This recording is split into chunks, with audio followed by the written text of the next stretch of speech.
All right, welcome back. Looks like we got our tech issues sorted here, and not much has changed since we last checked in with that group of 7, as Jackie Godby and Christy Tracy continue to drive the tempo up at the front. Steph Sidlick sitting in nicely in 3rd, with Eleanor Wiseman in 4th, and Estrello in 6th, and then Simon's the wild card in this group. Still trying to figure out who that is in this group. I'm not sure if it's because it's not on the start list. We don't have a Simons on our women's start list, so not sure what's going on with these riders in the group here.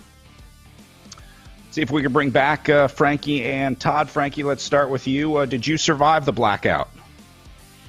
I survived the blackout, yes. Still here, all right. Still, and I was curious if it was just our end with the web stream going out, or if I wonder if it was affecting the rider something through RGT, where maybe they're, can you imagine if you're glitching on the bike and you're not literally keeping up? That wouldn't exactly be fun. Yeah, I guess just like the riders, we have our own technical issues here with some sort of dropout, but looks like it's sorted now. Meanwhile, Stephanie Sidlick surging here. You see her on the camera in the bottom right of the picture, top right of the Zoom room there, out of the saddle for the Canyon Esports team. Meanwhile, she was just Jackie trying Godby, to keep Christy up. Tracy, just super consistent. But it looks like Sidlick maybe is starting to get on the rivet a little bit. Might be in a little bit of trouble here, because usually when you start to see them explode like that, that means that the riders might be in a little bit of trouble. So we'll be keeping an eye on Stephanie Sidlick here to see if she is able to hang in. Todd, are you still with us? Did you survive the blackout okay? Yeah, I did indeed. I watched what YouTube was doing, and as best as I can tell, none of the riders went into panic mode. So, Frankie, a very good question, but I have a feeling that the riders' connection to RGT remained solid. It was just downstream of putting together all the media pieces where the glitch was overcome, and we're inside 15K before we wrap up this one. Well, I have a feeling the last 15K, this is just going to be a matter of survival for the riders up in this front group, because after what we saw yesterday, the race of attrition there, I think Wiseman, Tracy, and Godby are really the 3 dominant riders in this group. So if you're one of the other 2 sitting in here, then all you do is just hope that you can try and hold on to them. Yeah, Steph Sidlick keeps going into the red, and the other riders aren't. I don't know if she's surging, if there's a technical issue that's bringing that about, but that's probably not a durable strategy inside 14K to go. So hopefully she can find a wheel to get behind and develop a little bit of rhythm. Our wildcard Simon's also occasionally popping into the red numbers on our RGT metrics.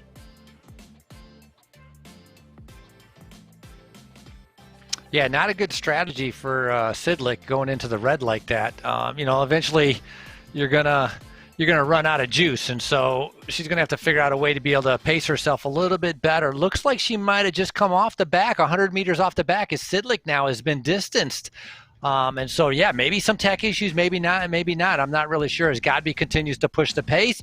And then, if somebody knows something about Simmons, who, as you said, is our wild card, send a comment. Let us know. At least give me a first name so I can try to find something about her. And but it's nice having, instead of having a 3-person group, which we had yesterday, we have this a little bit larger group that's taking place right now.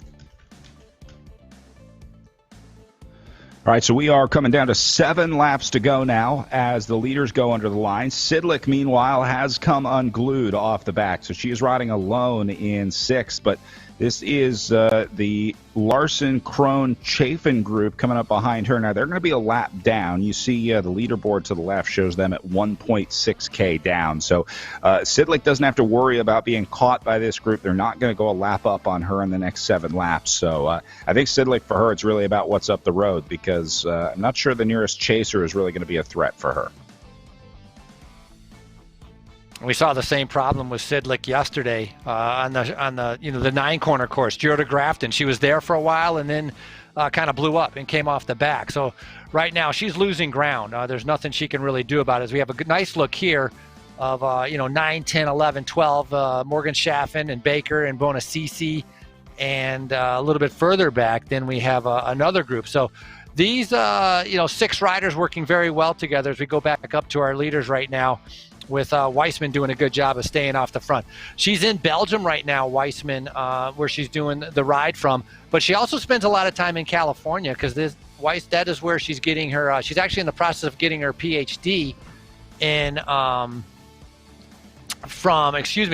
from Berkeley, California, in agriculture and resource economics, where she told me a lot of her projects are all in East Africa. So she has to travel a lot. And of course, you have to balance that out with training, life, and her job. Interesting intersection there for Weissman, because East Africa, a lot of the agriculture, a lot of the small businesses, the micro businesses rely on bikes. And so here she is, an accomplished cyclist and working on an agricultural degree on the west coast of this country to help out the east coast of Africa. Nice message from Jan Willman on YouTube. Said, loved watching the paracycling racers at the Grafton race. Incredible strength, especially up those hills. Yeah, can't wait to see him. Excited to see the race today. Right on. Thank you very much. And Alyssa Weber reminding folks over in the fan Zoom. Alyssa says we couldn't agree more. It's awesome and can't wait to see this race in real life, hopefully in June. We're hoping to be back in person at the Tour of America's Dairyland. Obviously, as long as things are safe and our cities are welcoming, we plan on being back to racing this year. This is Hayden Warner saying these hand cyclist athletes are animals. So impressive. We saw Hayden racing in our pro men's race earlier and actually winning our pro men's race. I shouldn't say just racing. So nice to see Hayden stuck around to watch our para athletes out there. Another question popping up on the YouTube chat side was, what's an Eddie Merckx time trial? Well, that is all about race what you brung. What we're trying to do is make the travel arrangements easy. So if you have a time trial bike, that's yet another bike to ship if you're coming in and you have to fly. Eddie Merckx time trial, you're racing your road bike in the time trial discipline. One bike, and you get it done. 4-star endurance, Chris Navin, the coach of Jackie Godby, talking about his festive hat and letting us know that the Chicago River was dyed green today for St. Patrick's Day weekend. A good luck charm for Jackie Godby out there today. We'll see if it pays off for the luck of the Irish, for Triple X Racing and Jackie Godby. Yeah, tradition in Chicago, dyeing the river green. Now, about 40 years ago, you really didn't have to dye it green because it was flowing the other way. So all the industry down the Chicago River coming all the way from the Mississippi was ending up in Chicago. But some really clever civic engineers reversed the river. And so now it goes the other direction towards the Mississippi, makes it much cleaner because it's basically feeding off of Lake Michigan, which is where Milwaukee and Chicago get their drinking water. And so they put a little biodegradable dye in it and started with the daily administration and has kind of hung around as tradition here in the city of Chicago. I like a good river story. I'm from Ohio, where we managed to catch a river on fire up in Cleveland. I think we were one of the first and only to be able to do that. That was a while ago, but nice to see it's cleaned up now. And apparently dyed green for St. Patrick's Day this weekend, so we'll see if that brings any luck to Jackie Godby as well. 10 kilometers to go through the wiggle after turn 3, heading to turn 4. 10 more kilometers of racing in this group of 5 up at the front. Same players, different day, with one exception. There's a wild card Belgian in there. Is she going to be the one that's going to keep Godby from wiping the slate clean 15 for 15?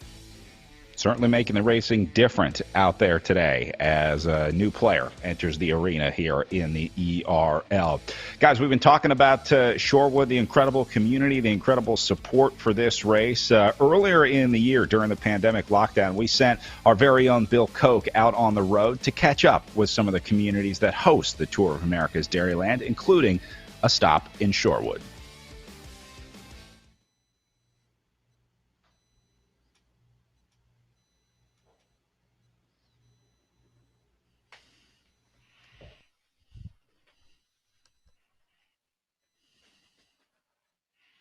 And presented by Quick Trip attracts riders from across the country and the globe. We've been very blessed for many years to have a plethora of riders from Australia and New Zealand.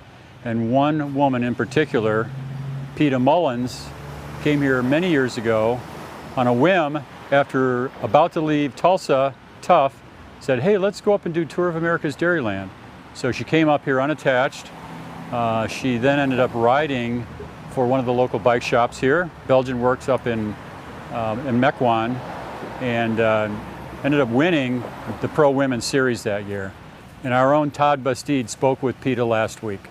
Well, yes, indeed. One of the names that has become synonymous with great racing here at the Tour of America's Dairyland. Peta Mullins. Peta, welcome. Good morning. Yes, good morning. Yeah, we're talking specifically in this little chunk about Shorewood. Now, last year, something unique happened in that for the first time in the history of Toad, we had to cancel a race. But we canceled the men's race and let the women race. What's your reaction to that kind of thing? Have you seen that before, or is that unique? I would say, firstly, America are quite relaxed in terms of their race cancellations versus Australia. As soon as we have a little bit of rain, we're like, boom, cancellation. And America sort of wait till there's lightning and whatnot before they cancel, which I appreciate. If the races are willing to continue on in those weather conditions, then we should go with that. But yeah, I was super excited. Obviously, Shorewood had a lot of money up. The locals had really got behind the race, and yeah, it was nice to put on a show for them.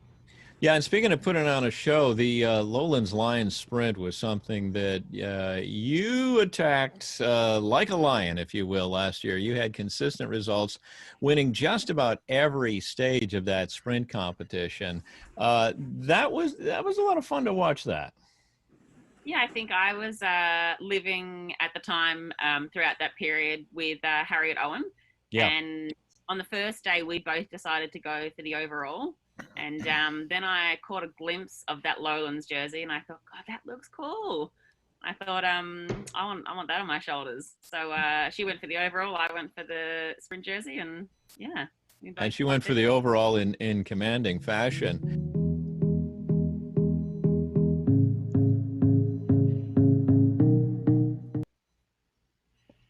We got to get Peta Mullins on some of this virtual racing. Another standout rider at the IRL Tour of America's Dairyland. Todd, that was cool getting to hear from her, and nice to catch up with Bill there as well, although looked like you did most of the legwork on the interview there. Well, the interesting thing that Peta told us that I didn't know, she came up independent. She was traveling with Jared Maroney, her boyfriend. On the first 2 days, she won enough money to buy Jared a bike. And if you remember, Maroney was no slouch in the series. He did really well, but the only reason he had a bike is because Peta bought him the bike with her winnings. Well, good thing she did, because Jared put on a show as well at the Tour of America's Dairyland. That was exciting. All right, looking at Christy Tracy up on the top of your screen, Jackie Godby at the bottom of the screen, the two riders that we expect to really start setting the tempo here early on at 4 laps to go. I don't think anyone gets away here because there's barely enough time to try and get anything started. So Simons is really having a pretty major impact on this race today. Again, still trying to figure out details on just who this rider is, because they are unregistered in this ERL RGT race. But Simons might be mixing things up at the finish line today, guys. I'm thinking this is a two-way street here, Brad. We've got Simons, who may or may not have gotten the word about Godby, and Godby, who may or may not know what the story is on Simons. So mystery abounds, Frankie. No, I agree that she's shaking it up. And she was averaging, look at this, 4.3, 4.8 watts per kilogram. Normally we see Godby doing exactly what Simons is doing. Godby likes to ride up there at about 4.1. And so Simons not wanting to go to the back, kind of taking over the position that Godby normally has. And so that'll be interesting to see if it throws Godby a little bit off her game. And, of course, that unknown factor, the fresh legs. Simons proving very reliable and strong right now coming in, in those final laps. And so I would be worried. If I was one of these other riders, I would think about attacking or trying to get away, because I would be a little bit worried about Simons. And so congratulations to her, because she's doing a great ride so far. And Frankie, I'm watching Simon spend a lot of time on the front of the race and wondering if there's some kind of Belgian cooperation in the works. Is Simon called in because Wiseman wants somebody else to take on the wind until the last 200 meters? That could be a good plan. You're right. I mean, if Simons was going to find out about this race, probably wouldn't be a better connection than Wiseman, who's also Belgian, that's riding in that first group. So maybe Wiseman went on the hunt for a ringer and brought in Simon. So we'll have to wait and see as we come back up to our front group. The second group out there is about Sidlick's still 300 meters behind, and then just behind them is another group of about 5 riders, almost 2 laps down. All right, there's Godby. She's got her nose in the wind right now. Simon's going to tuck in behind. I'm sure Simon has read the tale of the tape right now and understands that Godby is the wheel to contend with. So we've got just over 5 kilometers, 3 laps to see how this sorts out.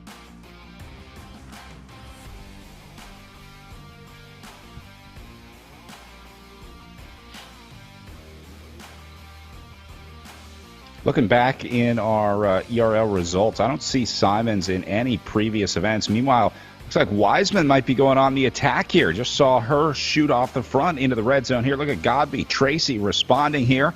All right, so Eleanor Wiseman going to take it to the group today. I like this move, Frankie, mixing it up, not letting Jackie Godby take control here in the last 3 laps.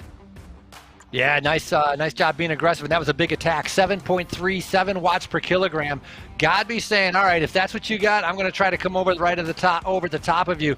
I mean, what a battle between Godby and Tracy that we have seen, every single race, and it's great to be able to see that competitive fire still lit in both of them, because Tracy by no means has given up, and Godby has not given up, and so rest of the riders doing a good job sticking on them as we're getting into the final 2 laps on this 4-corner race here in Shorewood.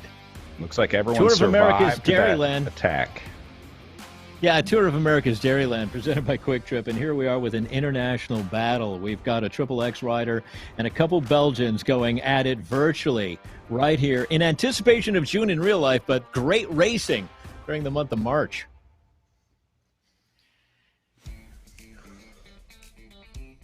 We'll do a last reminder for our Echelon Racing League merch at the We Are Nations web shop. Head over to wearenations.com. Every team here in the ERL has their own shop. They've got T-shirts, hats, and hoodies for sale, and a portion of all of those proceeds go back to the riders. I think I saw one of those T-shirts with a dog on it, Brad. I may have to go there. That's a Hugh Dog Racing. I think that was Frankie's or one of Frankie's favorite designs on the teams. It was one of my favorite designs. Me a dog. Yeah, Hugh Dog. And also, Restart Racing is another T-shirt I like. We still got to work out our team name, Frankie. We got 2 to go.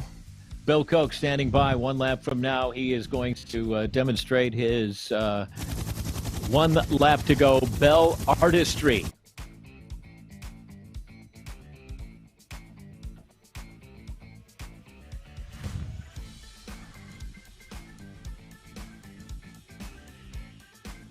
Wiseman tucked in. Now she's going to rotate to the front. And Estrello also in the mix there, keeping an eye on things. Tracy riding very conservatively, not putting her nose into the wind.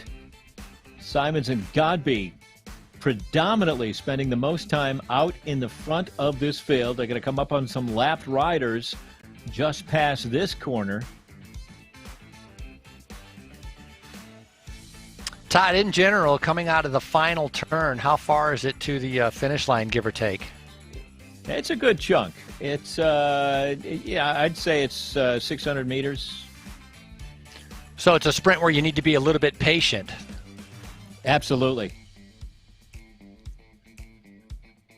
Yeah, I'm wondering if that long distance will be an advantage for either Tracy or Godby, neither one of which considers themselves a sprinter, but I don't know, maybe 600 meters is long enough to say that it's not, it's not a true sprint, because they might be able to just light it up out of the last corner and just sustain the effort from 600 meters out. So we'll see how they play it. Bigger group today than we had yesterday. Remember, it was only 3 riders going to the line yesterday. So we'll see if that changes the dynamic. Maybe a little bit more of a draft to be found, a few more places to hide in the group as they go through the wiggle now for the penultimate time before hitting the bell or hitting the line and getting 1 lap to go. Little separation off the back here, Frankie. I think Simons, again, is going to be the game changer in this race today with a new rider getting into the mix here. I don't know that these riders really know how to play this.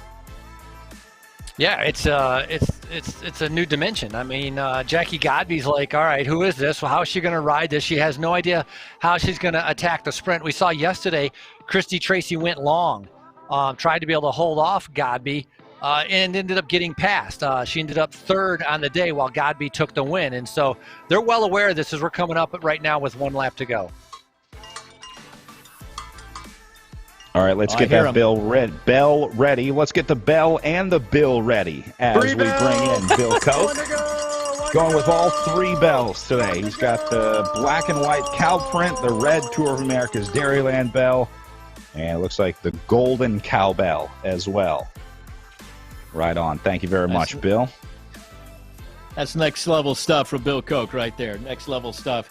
Okay, Godby on the front. Simon has been spending a lot of time monitoring that wheel, if not putting her nose into the wind as well. We're around turn number 1. There goes Simon. She's out of the saddle. Let's see if this is just a test, positioning for the next turn. I'm sure she got the recon report that Godby is not going to let early moves go. And true to form, Godby comes popping right up onto her wheel, getting ready for turn 2.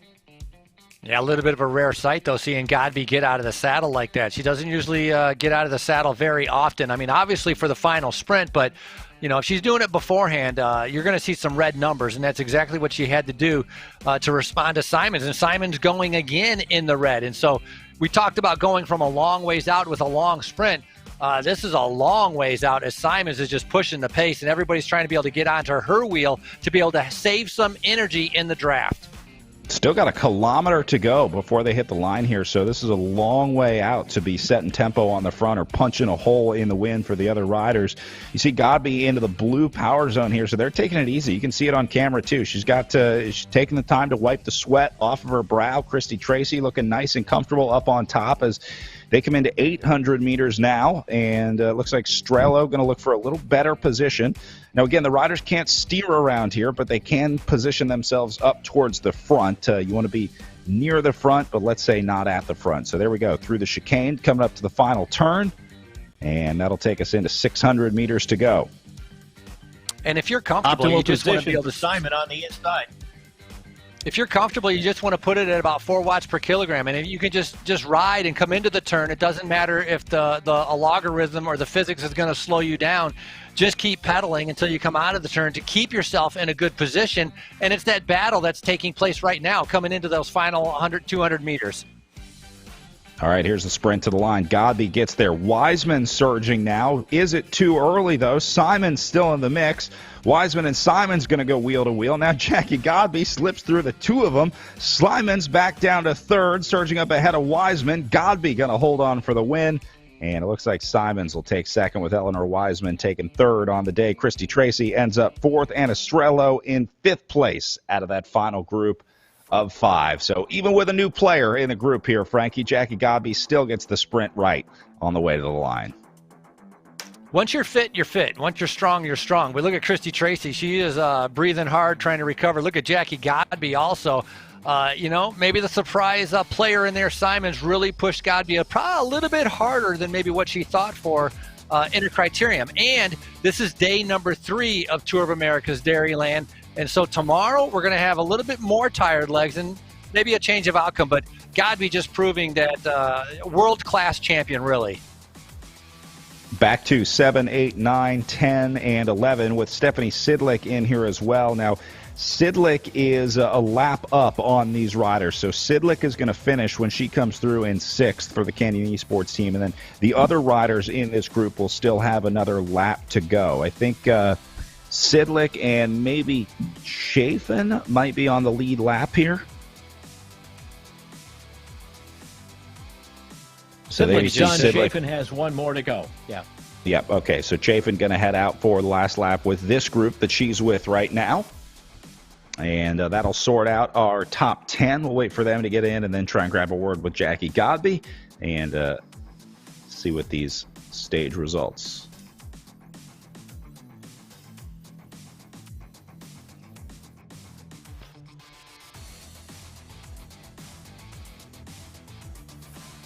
Well, you talked about Velocity Vixen being fighters all the way through. How about Chafin here, taking it to this group, trying to sort out 7, 8, 9, and 10.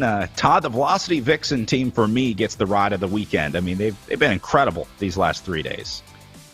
Yeah, perseverance, staying on task, and, so the team competition, it's valuable. But, again, these folks formed up their team quite a while ago. They were one of the leaders in putting together a virtual E-team, and they had a bunch of reasons to do it, and those reasons have really paid off for them. So, tip of the cap, Velocity Vixen. This is great right now. It's like a race within a race for 8, 9, and 10. Chafin and Baker trying to go away. Larson and Buonacici, they were coming back onto them, but that gap just holding right now only at 30 meters. And so nice ride as they're trying to finish up strong. 800 meters to go. I think the first two might be able to stay away, but we've seen when you're in a group how much momentum you have to be able to come back on riders. And so maybe we're going to see a change of placings before we get there. That'll come from the riders in the back there with Larson and Crone. All right, so watching Baker and Chafin duke it out here up on the front again for 7th place with Stephanie Sidlick already in for 6th. And then the Buonacici, Larson, Crone group behind them, 9, 10, and 11. Into the red zone for them. They're going to come up here and get onto these riders. So this is all going to get mixed up. Yeah, here they come. When you get that in that group, it just even if it's one extra rider, it makes a difference because you can have a little bit more of a slingshot. And look at Baker and Chafin have been riding side by side, not even taking turns at the front. So looks like it's all coming back together, Brad. All right, here we go. 250 meters. Will this chase group be able to catch on? Can Buonacici, Larson, and Crone catch on to Chafin and Baker before they get to the line? Here goes Crone, Buonacici getting out of the saddle as well. They're going to make it past them, so Crone and Larson will take over. Now Baker surges. This is awesome racing in this battle for 7th, 8th, 9th, 10th, and 11th place. And I think Crone will hit the line first out of that group of 2 as they go across and wrap things up for our top 10 in the virtual Shorewood criterion. Man, that was really, really good racing to the line there, Frankie. Very rarely do you see 2 groups come together like we just saw happen there. That was fantastic. 2 groups coming together with only about 300 meters to go. And so after they did the big effort of chasing and trying to be in the breakaway, then they had to dig deeper to be able to do the sprint, and it was a battle all the way to the line. So that was a lot of fun to be able to watch.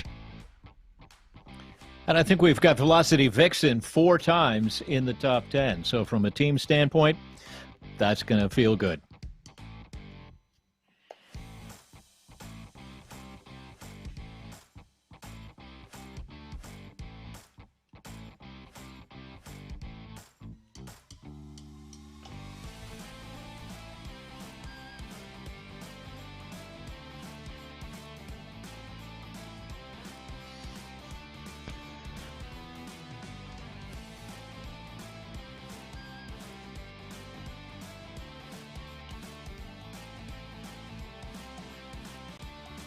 All right, so watching our final riders finishing up here as we wrap up the pro women here in Shorewood. Looks like the last of our 20 or so riders are on their way in right now.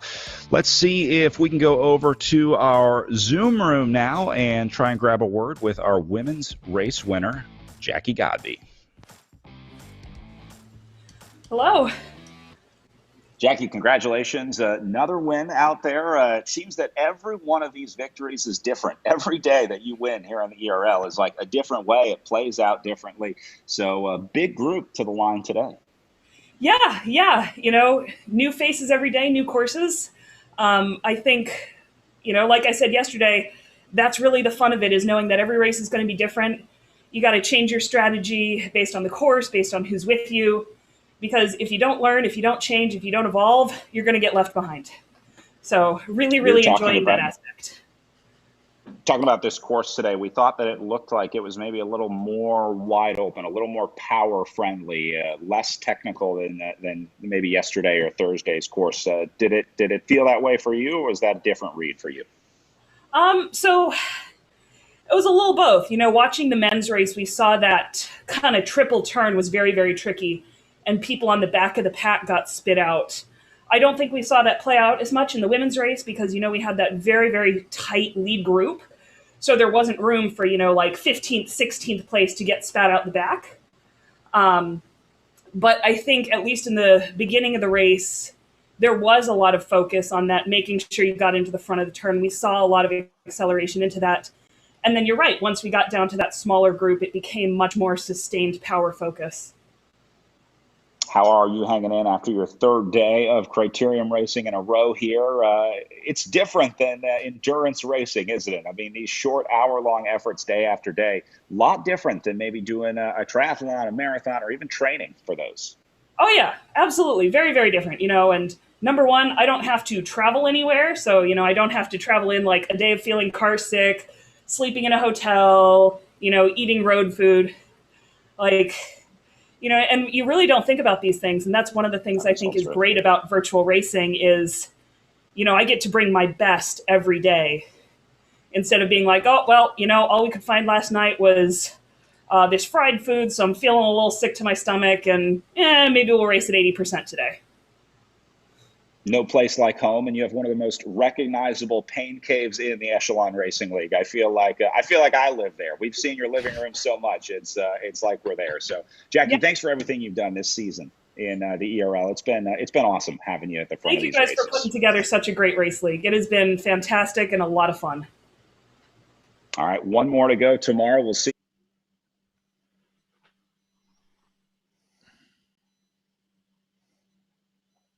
As we wrap up our virtual Shorewood criterium, I still love seeing the Quick Trip banner in the virtual world. Doesn't get much cooler than that. Jackie Godby takes another win at 4.34 watts per kilogram.